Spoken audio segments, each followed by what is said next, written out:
superwoman. Yeah. And today our episode is going to be a continuing series of when would I get married or when will you get married? And this topic is going to be on the great debate. Now, the great debate, I feel like, is the debate between being single and becoming engaged, between becoming engaged and just getting married. However, I also have some other topics that are part of the great debate that also marriages, people that are married that can engage as well. So, I'm going to start with the first one. We're going to jump right in it. And the first one is, should I drop my last name? Or should any female drop their last name if they're in marriage? Or, if they're being asked for marriage. And so I feel like I have two different point of views that I have received from different individuals. So, for instance, women, we feel that, okay, so it's two different scopes of this first part of the woman. So one is we keep our last name and we hyphenate it to our husband's last name just because we want to keep our self of identity. I guess we also feel that, like, so, for instance, I love my last name. Like, I remember when I was younger, I hated my last name, but I'm in love with my last name now. So some females actually are in love with their last names, that they would like to keep their last name, or maybe maybe they could be the only child, or just other personal reasons why people want to keep their last name, and they still want to, have their husband's last name just to let them know that I'm a part of a union. Me and my husband are a union. Then you got the other side of the woman's scope when the woman is thinking, let's see, the woman wants to actually give up her last name and submit her entire name to her husband. And I've heard a man's perspective on that, and I asked him, I said, well, how do you feel about your wife keeping your last name, or dropping her last name and keeping yours? And he said that he felt like they were a union. He felt like he was now in charge. He felt that, and not in charge in a bad way, but more in an authority way, like how God placed Adam on this earth to be and unite with Eve. However, Adam still had a sense of authority in the relationship because he was the one that reported to God and on behalf of Eve and Adam. Like, for instance, in the Bible where Eve did eat the fruit. When Eve gave Adam the fruit, and when God came back in the garden, and he saw that the fruit was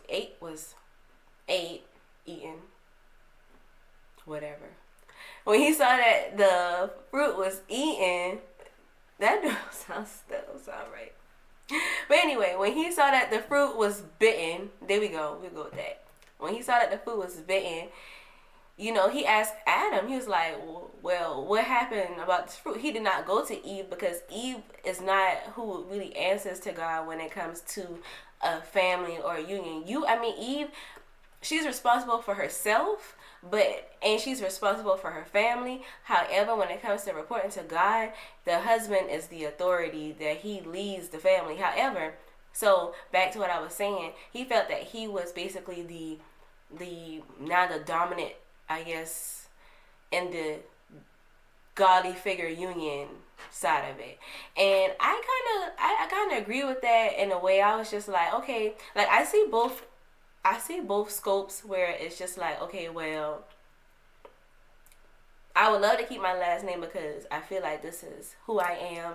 I felt like I work hard for my last name. I work hard for my name, period. However, I work hard for the name that God has given me in union as well. So it is a very tough decision. So I feel like that is the great debate, that I feel like if you do decide to want to get married, I feel like this is the time that you might either want to decide, okay, if I ever find that person, or if I ever find that person, is she willing to drop her last name for me, and will I be okay with that? And vice versa for the woman, would I be able to drop my last name, or do I want to carry my last name? And if it's not okay, then I need to consult my husband with that, because we are a union. Next, should we join bank accounts? Now, I feel like that could be specifically for the married couples, because I don't think dating couples really join bank accounts. Like, I'm sure that you have some people that does that, but specifically these are for the married couples. Do you believe that you should join bank accounts? Now, I have some friends that are in the engaged phase, so we always talk about it, because I'm just like, okay, well, we just want to know. It's just, like I said, a great debate. So I have one friend that's like, okay, yeah, we should do joint accounts, because we are basically a union, and what's his is mine, vice versa, or whatever. And then you have one side of the scope for the woman who do not want to join bank accounts, because they feel like they make too much. They make more money than their husband, and they don't want to join the bank accounts because they don't want their husband to know how much they make. And then you have another instance where the woman probably spends more money than a man, or the man probably spends more money than a woman, and they do not want to join bank accounts, or they both just don't want to each other to know how much they make, or how much money they have in the bank. Or if they do joint accounts, do they have side accounts? So it's just like, okay, so if I was to have the joint account, is it responsible, or is it honest enough to consult my spouse and let them know, okay, I do have a joint account for rainy days, or or do you not say anything to your spouse and you just let them go with the flow? Like, okay, well, if anything happens, I got me. So I feel like that's something that should be stated. Next, I want to actually bring this Bible verse. I have it at the end of but I want to bring it to the front, because I feel like this is very important. So Matthew 12 chapter, the 25th verse says, every kingdom divided against itself is brought to desolation, and every city or house divided against itself will not stand. So that goes to say, like, okay, if we are in disagreement, how would anything get done? If we disagree about everything, like, we don't see agreement about nothing, like, and not even, I feel like even with I understand you can agree to disagree. However, when it comes to a union, I know I would get a lot of backlash for this one. However, when it comes to a union, a woman honestly has to submit to her husband. Now, there is parts in the Bible where the husband is acknowledged that he has to take care of his wife, like Christ took care of the church. So Christ loved the church, and it's not like, it's when he say church, he's not talking about like a physical building, because there, Jesus just walked around curing people. He didn't have to be in a synagogue or be in some church and preach the word or speak about God. However, with your husband being the like I was stating earlier, like your husband being the person that goes directly to God on behalf of his family, the woman is an influence. Like when God created Adam had a job. Like he created Adam, and Adam had a job. Adam's job was to go out in the garden, name all the animals, take care of the garden, and basically take care of the garden. God saw that Adam was alone, and he said, okay, this man needs a helper. So that's when Eve came in. Okay, so that's where women come in. We came in and we influence, so we can state our opinion, but it's still up to the husband And the thing is, we state our opinion in humbleness. Like, you can't, like, I had to realize this too, y'all. So I'm not speaking to you guys thinking that I know everything. Absolutely not. I'm coming to y'all because this is what I've experienced in my previous history when it comes to any type of man in my life. Friends, cousins, uncles, anybody. I had to realize, like, okay, I can't give them how I feel, in a humble way. However, it's up to their decision to make. Now, before, I didn't feel that way. I feel that this was how I felt, was how it went. That's how it goes, and that's that. Like, that's just how it went. Like, but then as I got on my spiritual journey and I started reading into the Bible more, I realized that, okay, yeah, I can still give my opinion. Okay, because there's another Bible verse that speaks, I believe it's in Titus, the 2nd chapter, something like that. And it says, wives, conduct yourself in a manner where your husband, where you can be an example to your husband. So basically, the wives are to conduct themselves in a loving manner, because there's many different Bible verses. Like, if you read Proverbs 31, it basically tells you what type of woman you should be. I mean, not woman you should be, but a woman that is of good character, basically. Not a woman that you should be, because you could be whoever you want to be. However, a woman of good character. And then also in Titus 2, it talks about a woman. Talks about a woman and how they should carry themselves as a wife. It says that wives should love their husbands and treat their husbands with respect. And what else did it says? Treats their husband with respect. Oh, and it says not basically, and keep your house tidy. That's what it says. And then it says for the older women to conduct themselves in a way that they can be role models for the young woman, and not to drink too much wine or to do too much slander. So that goes for gossip.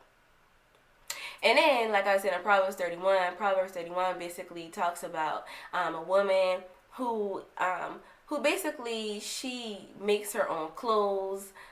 She owns her own fields, but she's still a wife, and she's still humble, and she's still gracious. She still speaks to her husband with respect.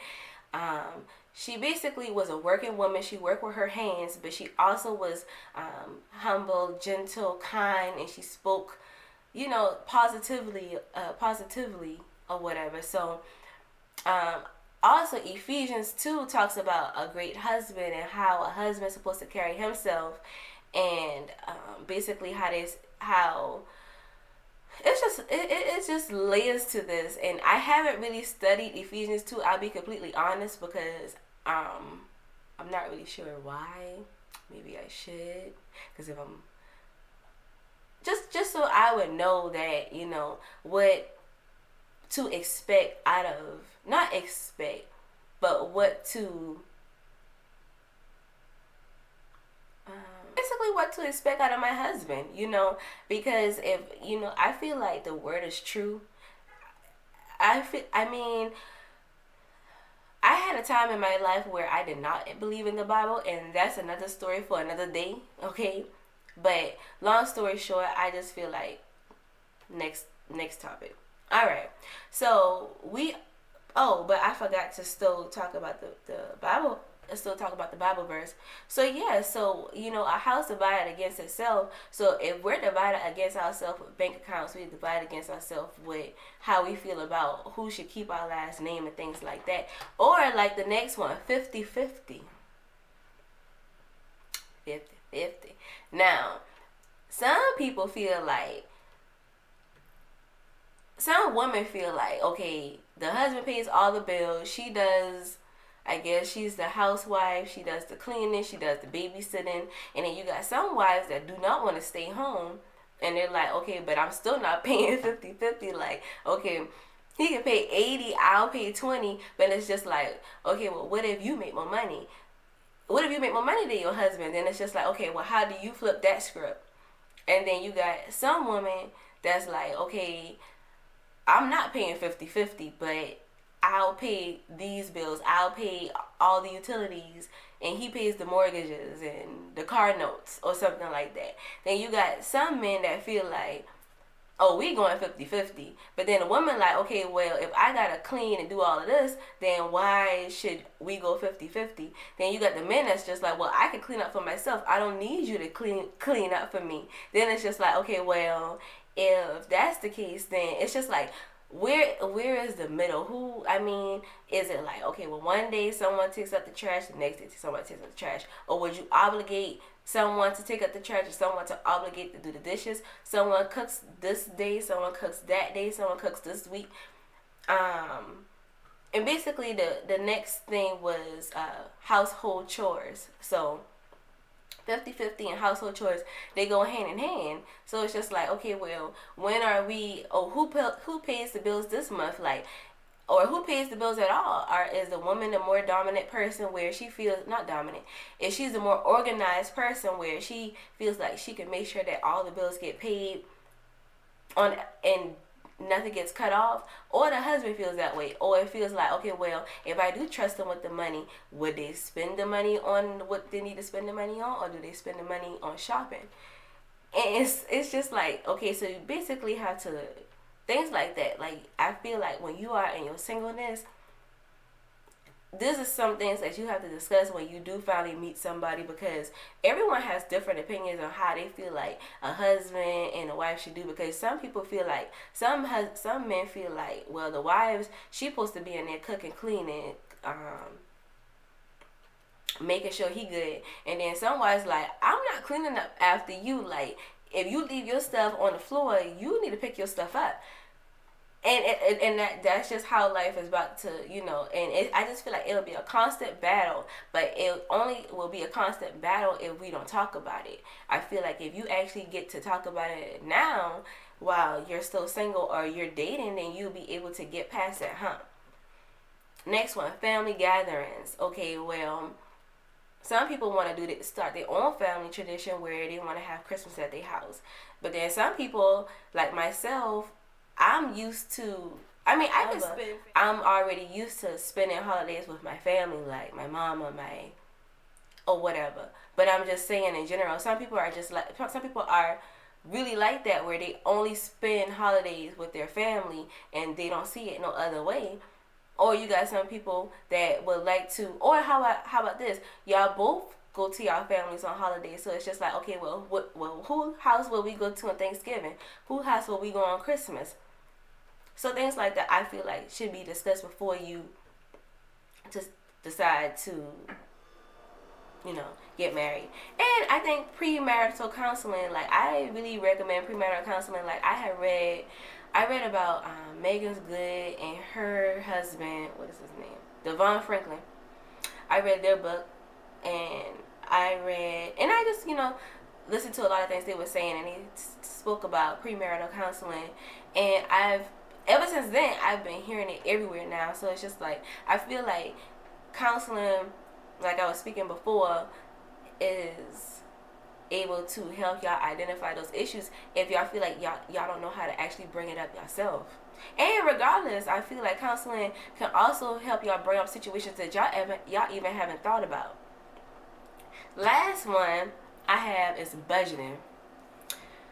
Oh, Jesus. I feel like this could be a different topic. Like I was saying before, budgeting is its own topic. However, like I said with like the 50-50, okay, so I feel like every couple needs to go on a date. Like, every couple needs to make sure that they spending time together, even when you're married, making sure that you have somebody to come pick up the kids, and you go do what you have to do and live your life like it's golden. So, with that being said, money has to come out of someone's pocket for that. So, it's just like, okay, if y'all are having a joint account, are y'all going to donate 20% of y'all monthly salary to going out, 10% to your monthly salary to going out, 20% to because I read this book where it says that I think this guy at my old job, he gave me this book, and it's called something to Babylon. I forgot. I have to reference it down below. However, it talks about saving 70%. Matter of fact, 70%, you shouldn't be spending no more than 70% on your necessities, such as cost of living, your bills. I believe that wants to tie into your car note and car insurance too. I try to put that in there too, because that would help me realize, like, I don't want to spend 30%, my rest of my 30% on my car. No, I want to spend my 30% on me.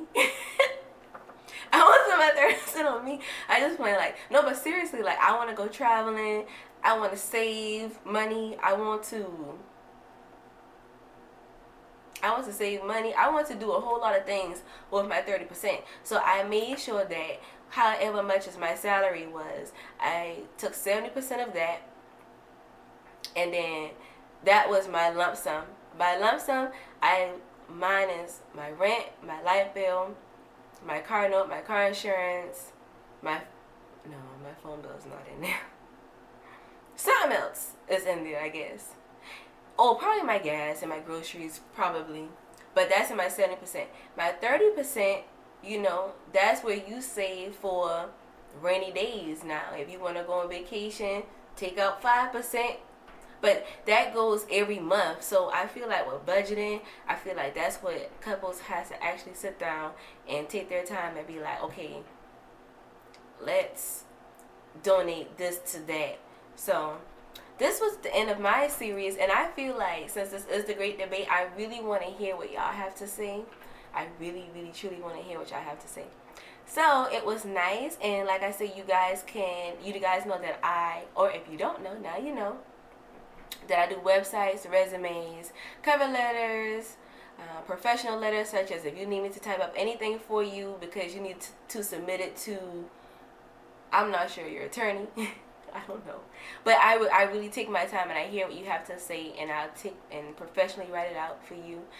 And what else?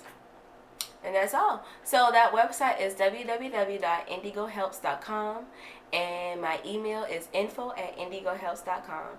Thank you guys, and y'all have a wonderful day.